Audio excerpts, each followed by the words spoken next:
अस्सलाम वालेकुम स्टूडेंट्स, उम्मीद करता हूँ आप सब लोग खैरियत से होंगे। इससे पहले वीडियो में हमने आपको लॉ गेट प्रिपरेशन की कुछ टिप्स एंड ट्रिक्स बताई थी कि किस तरह आप लॉ गेट के लिए प्रिपरेशन कर सकते हैं एंड इजीली आप लॉ गेट को पास कर सकते हैं।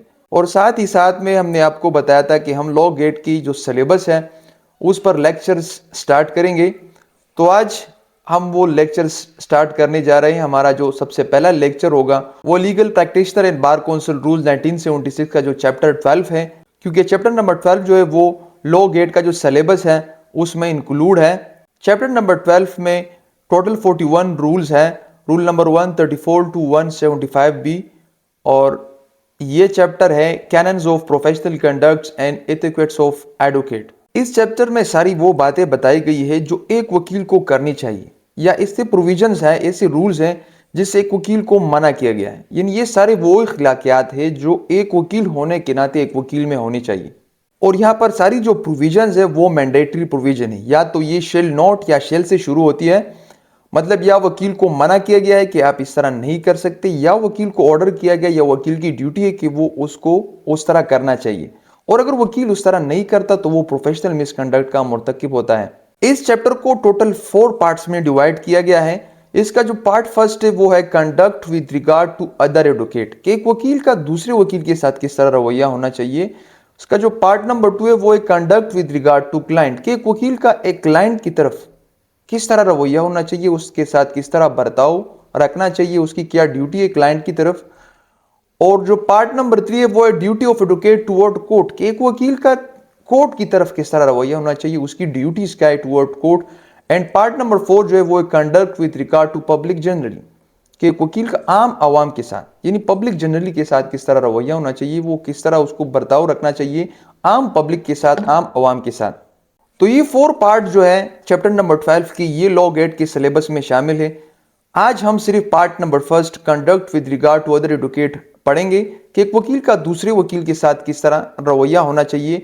Conduct of advocate toward other advocate जो है वो रूल नंबर 134 से लेकर 144 तक है। रूल नंबर 134 जो है, it is the duty of every advocate to uphold at all the time the dignity and high standing of his profession as well as his own dignity and high standing as a member thereof, कि एक वकील की duty है कि वो क्या करें, कि वो अपनी जो प्रोफेशन है उसकी इज्जत वकार का ख्याल रखे। यानी वो इस तरह काम ना करे जिससे उसका जो प्रोफेशन है वो बदनाम हो जाए। और उसके साथ साथ as well as his own dignity and high standing as a member thereof, और अपनी जो इज्जत वकार है उसका भी ख्याल रखना चाहिए। उसको इस तरह काम नहीं करना चाहिए कि बतौर वकील वो बदनाम हो जाए कि वकील इस तरह करते हैं और वकील इस तरह करते हैं, क्योंकि वो भी क्या है, वो भी एज अ मेंबर देयरऑफ की, वो भी इस प्रोफेशन का क्या है, एक मेंबर है। इसमें आपको जो मेन्स वर्ड्स है वो इस तरह याद रखना चाहिए कि it is the duty of every advocate. यहाँ पर एवरी का लफ्ज जो होता है वो कभी कभार इस तरह आ जाता है एमसीक्यूज में, और uphold at all the time कभी कभी इस तरह एमसीक्यूज आ जाता है कि it is the duty of every advocate to uphold at days the time, कि किस वक्त में अपनी जो इसको प्रोफेशन की जो डिग्निटी है उसका ख्याल रखना चाहिए। तो यहां पर एमसीक्यू जाता है at all the time. Rule number 135 जो है, an advocate shall not solicit professional employment by advertisement or by any other mean. इसका मतलब है कि एक वकील जो है अपनी जो प्रोफेशन है उसकी इश्तिहार नहीं लगा सकता, उसकी एडवर्टाइजमेंट नहीं कर सकता, क्योंकि जिस तरह और प्रोफेशन आप देखते हैं, बिजनेस आप देखते हैं, लोग उसकी एडवर्टाइजमेंट लगाते हैं सोशल मीडिया पर, दूसरे जरायों के जरिए एडवर्टाइजमेंट लगाते कि हम ये काम करते गारंटी के साथ, इसकी इतनी फीस होती है, इसकी इतनी फीस होती है। लेकिन वकील इस तरह नहीं कर सकता, वकील एडवर्टाइजमेंट नहीं कर सकता कि हम सिविल केस आपके लिए करेंगे गारंटी 50,000 में, या क्रिमिनल केस करेंगे विद गारंटी आपके लिए 10,000 रुपए में, 50,000 में। वकील इस तरह नहीं कर सकता। लेकिन यहां पर कुछ लिमिटेशन, कुछ हदूद रखे गए कि किस तरह वो अपनी एडवर्टाइजमेंट कर सकता है। This class shall not be construed as prohibiting the publication or use of ordinary professional cards, name plates or conventional listing in directories। मतलब ये क्लास जो है आपको इस चीज से प्रोहिबिट नहीं करती, मना नहीं करती कि आप क्या करें, आप अपनी जो विजिटिंग कार्ड्स हैं वो आप प्रिंट कर सकते हैं, अपनी जो प्रोफेशनल कार्ड्स हैं, नेम प्लेट्स और कन्वेंशनल लिस्टिंग इन डायरेक्टरीज। जो बार कौंसल या बार एसोसिएशन जो डायरेक्टरीज प्रिंट करती है उस पर वकील के नाम, पिक्चर्स, उसकी क्वालिफिकेशन लिखी होती है, तो ये मना नहीं है, आप इस तरह पब्लिकेशन या इस तरह एडवर्टाइजमेंट आप कर सकते हैं, so long as the information content there in is limited to professional and academic qualification. लेकिन यहां पर लिमिटेशन है कि आपकी जो प्रिंटिंग हो, आपकी जो पब्लिकेशन हो, वो किस तरह हो, आप वो लिमिटेड हो to professional and academic qualification. सिर्फ आपकी जो प्रोफेशनल और एकेडमिक क्वालिफिकेशन है वो वहां पर मेंशन होनी चाहिए। आप इस तरह नहीं कर सकते कि आप फीस को मेंशन करें कि हम विद गारंटी इस तरह काम करेंगे, ये केस आपके लिए विद गारंटीड इतनी फीस होगा, इतनी फीस पर होगा, ये आप मेंशन नहीं कर सकते। आप सिर्फ एकेडमिक क्वालिफिकेशन मेंशन कर सकते हैं। और यहां पर यह भी है कि आप अपनी जो एक्स पोस्ट है, मतलब अगर कोई जज रिटायर हुआ है तो वो आपके साथ अपने नाम के साथ एक्स जज या रिटायर्ड जज नहीं लगा सकता, या कोई पीपी हो तो रिटायर्ड पीपी या एक्स पीपी पब्लिक प्रोसिक्यूटर नहीं लिख सकता। And does not contain any matter which savours of professional advertisement. और कोई इस तरह मटेरियल नहीं होनी चाहिए कि उससे ये महसूस हो कि ये अपनी एडवर्टाइजमेंट कर रहा है। Rule number 136, an advocate shall not employ any other person to solicit or obtain professional employment, nor remunerate another person for soliciting or obtaining professional employment for him। Rule number 136 में बताया गया है कि एक वकील जो है shall not employ, वो किसी बंदे को नौकरी पर नहीं रख सकता, उसको एम्प्लॉयमेंट नहीं दे सकता। किस लिए? कि वो उसके लिए क्या करे, उसके लिए प्रोफेशनल एम्प्लॉयमेंट करे, कि उसके लिए कोई केसेस लेकर आए और वो उसको क्या करे, पे करे, सैलरी दे, और उसके बदले उसके लिए केसेस लेकर आए, उसके लिए कोई एडवर्टाइजमेंट करे, केसेस लेकर आए। Nor shall he share with an unlicensed person any compensation arising out of or incidental to professional employment. और ना कोई वकील किसी अनलाइसेंस पर्सन के साथ, अनलाइसेंस पर्सन मीन अगर कोई वकील नहीं है तो वो उसके साथ अपनी जो कंपनसेशन है वो उसके साथ शेयर नहीं कर सकता, उसको नहीं दे सकता जो उसकी प्रोफेशनल एम्प्लॉयमेंट के जरिए क्या उसने जो पैसा कमाया है। Nor shall he aid or abet an unlicensed person to practice law or receive compensation thereof। और ना किसी अनलाइसेंस पर्सन की मदद कर सकता है कि वो वकालत करे। मतलब अगर कोई वकील नहीं है, उसने लाइसेंस नहीं लिया, तो कोई वकील उसकी मदद नहीं कर सकता कि वो अपनी प्रैक्टिस कंटिन्यू करे। मतलब अगर कोई बंदा है, उसने एक दफा लॉ गेट टेस्ट दिया, दूसरी दफा, तीसरी दफा लॉ गेट पास नहीं किया, लाइसेंस नहीं लिया, और वो वकालत कर रहा है, तो दूसरा जो वकील है उसकी मदद नहीं कर सकता इस तरह प्रैक्टिस करने में। Nor shall he knowingly accept professional employment offered to him as a result of or incidental to the activities of an unlicensed person. ना एक वकील किसी अनलाइसेंस पर्सन की मदद कर सकता है प्रैक्टिसिंग लॉ में, और ना कोई वकील जो है किसी अनलाइसेंस पर्सन की जो प्रोफेशनल एम्प्लॉयमेंट है उसको एक्सेप्ट करे कि वो जो अनलाइसेंस पर्सन है उसको कहे कि मैं आपके लिए केसेस लेकर आऊंगा और आप क्या करें, मेरी इस चीज में मदद करें। तो कोई वकील अनलाइसेंस पर्सन की मदद नहीं कर सकता इस तरह प्रोफेशनल एम्प्लॉयमेंट में। Rule number 137, an advocate shall not communicate about a subject of controversy with a party represented by an advocate in the absence and without the consent of such advocate। कि एक वकील जो है, जो opposite party है, उसके साथ communicate नहीं कर सकता विद सब्जेक्ट ऑफ कंट्रोवर्सी। जिस चीज में दोनों पार्टीज के दरमियान मुखालिफत है, उस सब्जेक्ट पर जो क्या है, एक वकील उस पार्टी से बात नहीं कर सकता in the absence and without the consent of such advocate. या तो वकील मौजूद है तब बात कर सकता है, या वकील से उसने कंसेंट लिया हुआ है।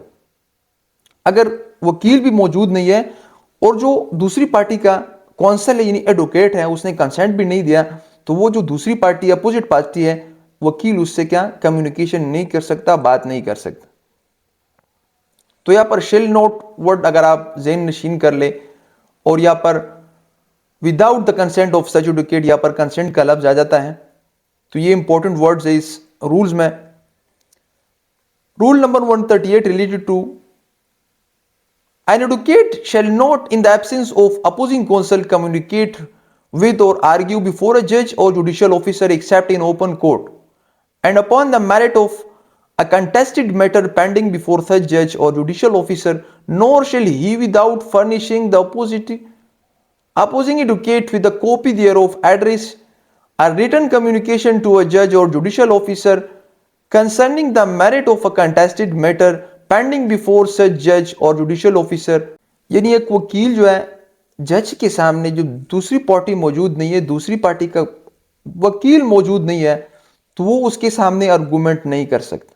तब कर सकता है अगर कोर्ट इसको इजाजत दे दे, तो तब वो आर्गूमेंट दे सकता है। अगर कोर्ट भी इजाजत ना दे और जो दूसरी पार्टी का जो कौंसल यानी एडवोकेट है वो मौजूद नहीं है, तो तब जो है वकील आर्गूमेंट नहीं कर सकता बिफोर अ जज। This rule shall not apply to ex parte matter or in respect of a matter not sub judice before the judicial or judicial officer concerned. मतलब ये जो रूल है ये एक्स पार्टी प्रोसीडिंग पर apply नहीं होती, क्योंकि जब एक केस एक्स पार्टी हो जाता है, जो दूसरी पार्टी होती है, अपोजिट पार्टी होती है, वो अपीयर नहीं होती, तो केस एक्स पार्टी प्रोसीडिंग पर चली जाती है। तो एक्स पार्टी प्रोसीडिंग में जो एडवोकेट होता है वो आर्गूमेंट दे सकता है, क्योंकि दूसरी जो कौंसल हो चाहे दूसरा जो एडवोकेट होता है वो तो मौजूद ही नहीं होता। तो इस सिचुएशन में दूसरी पार्टी के बिना दूसरे एडवोकेट के गैर मौजूदगी में भी आर्गूमेंट दे सकता है। Rule number 139, a client's proffers of assistance of additional advocates should not be regarded as evidence of want of confidence, but the matter should be left to the determination of the client। इस rule में बताया गया है कि अगर एक client दूसरा advocate additional advocate रखना चाहता है, तो उसका जो इख्तियार है वो क्लाइंट के पास है। एक वकील जो है वो क्लाइंट को इस चीज से नहीं रोक सकता या नहीं मना कर सकता कि आप दूसरा एडवोकेट नहीं रख सकते मेरे होते हुए, या आप मुझको नहीं छोड़ सकते, दूसरे एडवोकेट को नहीं रख सकते। तो ये जो मामला है ये क्लाइंट पर छोड़ा है और ये क्लाइंट का राइट है कि वो किसी भी वकील को रख सकता है। और दूसरी जो इस रूल में बात बताई गई है वो ये है कि an advocate should decline association as a colleague unless the dues of the advocate first retained are paid. एक वकील को छोड़ दिया, अब जो दूसरा वकील ये रख रहा है तो उसकी ये ड्यूटी है कि वो क्या करे कि वो सबसे पहले इस बात को कंफर्म करे कि जो पहला वकील है उसकी जो ड्यूज है वो तो रिटेन नहीं रखी, मतलब उससे तो ड्यूज बाकी नहीं है। अगर कुछ ड्यूज बाकी है तो वो क्लाइंट को कह सकता है कि पहले आप क्या करें, जो फर्स्ट एडवोकेट आपने रखा है, जो पहला वकील आपने रखा था इसके लिए उसकी जो ड्यूज है वो आप पे करें, देन मैं आपके लिए केस क्या करूंगा, प्रोसीड करूंगा। Rule number 140, clients not advocates are the litigants whatever may be the ill feeling existing between the clients, it should not be allowed to influence advocate in their conduct and demeanors toward each other or toward the parties in the case। clients not advocate are the litigants, कि clients जो है उसके दरमियान ये case चल रहा है वो litigants है, advocates are not the litigants। मतलब जो भी तनाजा चल रहा है वो तो clients के दरमियान चल रहा है, एडवोकेट्स के दरमियान तो कोई मामला नहीं है, उसके दरमियान तो कोई तनाजा नहीं है, वो तो सिर्फ रिप्रेजेंट कर रहा है अपने क्लाइंट को। तो जितने भी तनाजात होते हैं वो वकील के दरमियान नहीं होते, तो वकील को इस चीज को पर्सनल नहीं लेना चाहिए, और जो अपने दरमियान वकला के दरमियान जो इख्तिलाफात हैं वो नहीं रखने चाहिए। In the trial of a case it is indecent to allude to the personal history or the personal peculiarities and idiosyncrasies of advocate appearing on the other side। Personal colleagues between advocate which cause delay and promote unseemly wrangling should be carefully avoided। मतलब personal clashes जो होती है वो advocates को अपने दरमियान जो है वो उसको अवॉइड रखना चाहिए, क्योंकि यहाँ पर जो तनाजा चल रहा है, जो केस चल रहा है वो तो पार्टीज के दरमियान चल रहा है, क्लाइंट्स के दरमियान चल रहा है। एडवोकेट जो है वो कला जो है वो तो उसको सिर्फ क्या कर रहे हैं, रिप्रेजेंट्स कर रहे हैं। तो इस पर्सनल क्लेश को क्या करना चाहिए, अवॉइड करना चाहिए। Rule number 141, no division of fees with any person for legal services improper except with another advocate based upon the principle of division of work as expressed in the agreement between the advocates. मतलब एक वकील जो है अपनी जो fees है वो वकील के अलावा किसी दूसरे बंदे के साथ शेयर नहीं कर सकता, मतलब उसको नहीं दे सकता। मतलब दूसरे बंदे के साथ वो पार्टीशन पर या परसेंटेज पर कोई भी जो फीस है वो शेयर नहीं कर सकता, सिर्फ वकील जो है उसके साथ कर सकता है। जो भी agreement in the agreement between the advocate, जो भी एग्रीमेंट किसी भी वकला के दरमियान हुआ है तो उस एग्रीमेंट्स के बिना पर अपनी जो फीस है वो शेयर कर सकता है। Rule number 142, subject to the precedence of the Attorney General and the Advocate General as established by the constitutional usage and practice, it is the duty of advocate to maintain and uphold the order of precedence in accordance with the role of advocate maintained by the Bar Council। यहाँ पर हम सबसे पहले समझते हैं कि order of precedence क्या है। ऑर्डर ऑफ प्रेसिडेंस का मतलब है तरजीही ऑर्डर।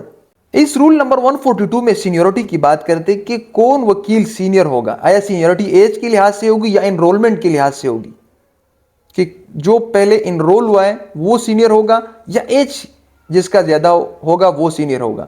तो यहां पर जो सीनियरिटी की बात करते हैं वो इस तरह है कि it is the duty of advocate to maintain and uphold the order of precedence in accordance with the roll of advocates, कि इनरोलमेंट जो पहले इनरोल हुआ है वो सीनियर होगा, maintain by the Bar Council. Bar Council की जो enrolment होगी, जो पहले इनरोल होगा वो सीनियर होगा।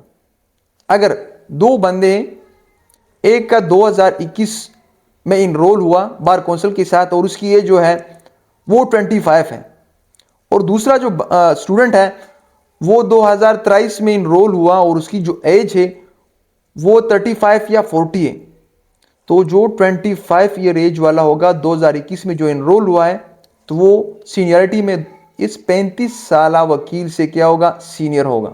ये सीनियर तस्वर होगा। तो जो सीनियरिटी है वो इनरोलमेंट के बुनियाद पर होगी, जो पहले इनरोल होगा वो सीनियर होगा।